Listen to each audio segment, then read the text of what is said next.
Баршаңызға сәлем, сіздермен Айдана. Бүгін бізде күрі лагманның рецептісі болады. Етімізді алып, жұқалау етіп кесіп аламыз. Біздің етіміз тез пісетін болғандықтан осылай тураймыз барлығын. Одан соң үстінен чеснок саламыз. Және де соевый соусымызды құйып, араластырып 15 минутқа қалдырып қоямыз. Енді қазанымызды қыздырып, майымызды құямыз. Одан соң үстінен етімізді салып қуырамыз жақсылап.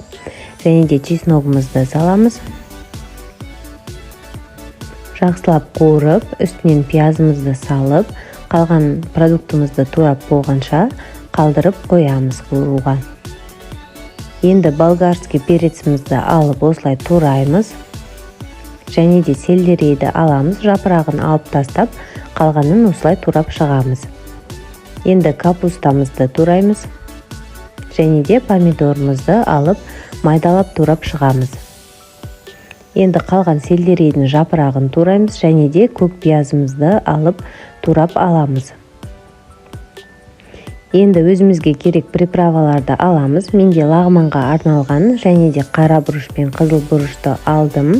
Үстінен су құйып қоямыз. Кукурузный крахмалымызды алып, оған да су құйып, жақсылап араластырып қоямыз. Енді етіміздің үстінен болгарский перецімізді және де сельдерейімізді салып, жақсылап қуырамыз 2 минуттай. Одан соң помидорымызды салып қуырып аламыз.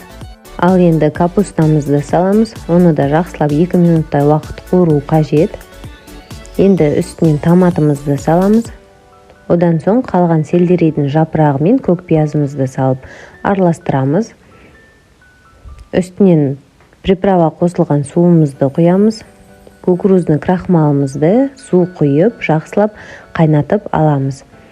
Енді лагманның қамырын пісіріп аламын. Мен оны қатырып қойған болатынмын. Астына ссылка қалдырып кетемін. Сол жерден көрсеңіз болады рецептісін.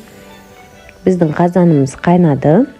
Енді лагманның қамырын салып, үстінен құйып, асқа бере берсеңіздер болады. Міндетті түрде жасап көріңіз, өте дәмді болады.